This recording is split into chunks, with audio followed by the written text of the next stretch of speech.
438, got one running. Southbound towards the mound. Get on the fucking ground! Good, guy, good!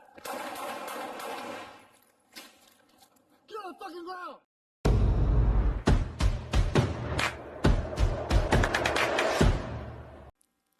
Hi, welcome to another episode of Car to Car. I'm Ramon. And hi, I'm Dana. Today we'll see a case out of Jacksonville PD where a foot chase resulted in a fatality. So we'll watch the video and we'll come back and discuss.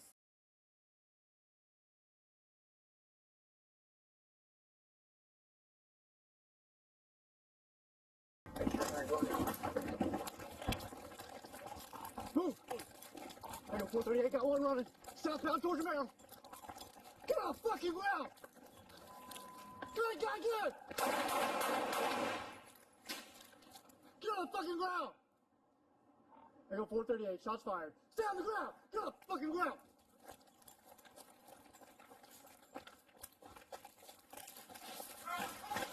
Get on the fucking ground, dude! Stay on the fucking ground!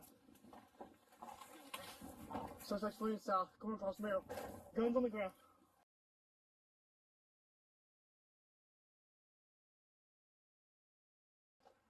Stay right fucking there. Don't fucking move. Don't fucking move. 2282, I got him hit. He's got an 18. Do not move your fucking hands. Okay. Just stay right there. I must just start this by saying, I know we're probably going to have a debate about this, but I believe this shooting is justified, and I'm going to tell you why. So, we understand that this case involves some police officers surveilling a group of guys that are armed, and so once the police officers move in, you have one of the suspects run away. And so that suspect runs away, and you have a police officer follows in the vehicle and then eventually gets into a foot chase. And as he's running, he goes down this, looks like abandoned property type area, apartment complex. And the male takes a gun out. He pulls the gun out, has it on his arm, and the officer discharges his weapon, shooting him in the back. The gun falls down, the suspect falls to the ground, and he covers him and advises. So then the suspect jumps up and takes off running, and he goes behind him again to try to get him to stop, but he continues to flee. And the reason I say that this is justified, I'm going to say that I wouldn't have done this. I wouldn't have shot this kid in the back. I would have set up a perimeter and allowed him to be captured. You know, in our city, I've chased so many people with guns in their hands and never shot them in the back. Never shot them. I had once someone running towards me when I pulled up on a robbery in progress, and he threw the gun underneath the car while I'm getting out of my car, drawing down on him. So I'm sure that their policy allows them to shoot if they feel a threat once they see a gun, because we don't have to wait for somebody to shoot. But I think it's going to be justified. I just don't like to shoot, and I wouldn't have done it. I agree we don't have to wait to someone to shoot. I think a person needs to be in a position to shoot for us to feel a threat. And in this instance, this gentleman was running top speed and the gun was pointed to the ground. For him to have done a motion to shoot at the officer could have recognized that and been able to shoot.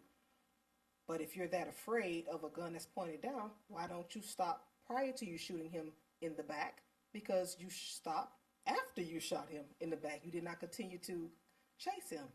So obviously it wasn't a big deal to catch him like you catch him right away, because you stopped after you shot him. And you did exactly what you could have done prior to shooting, set up the perimeter, and then get, assistance with capturing him. Set up that perimeter, call for K9, and then you take him that way. But that's not what occurred. So that's why I don't believe just because the suspect had a gun, it's automatically justified. We still have to be, it has to be a threat. And just show me any police policy that says just because a person has a gun, you're automatically justified to use deadly force.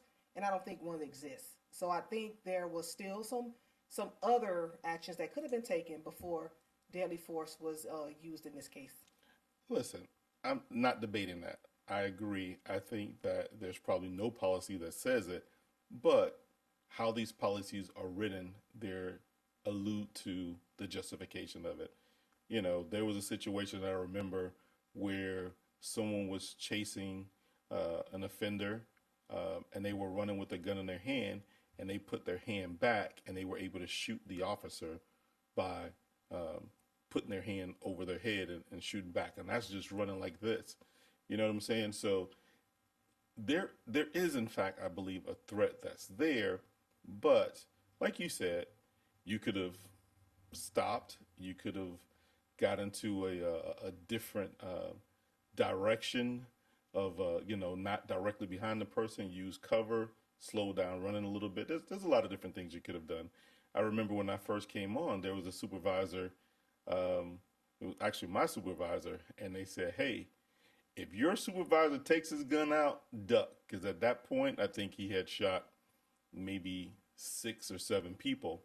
And so a couple of those people were offenders that were running away, that were robbery offenders, or maybe someone with a gun, but they had, justifiable shootings because of how the policy was written. The policy is, written a lot tighter now, where there has to be a threat to you or the community at large.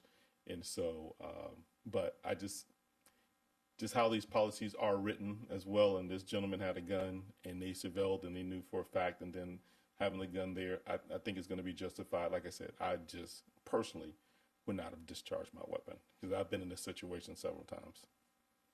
Okay. Well, we'll leave it at that, because we'll agree to disagree.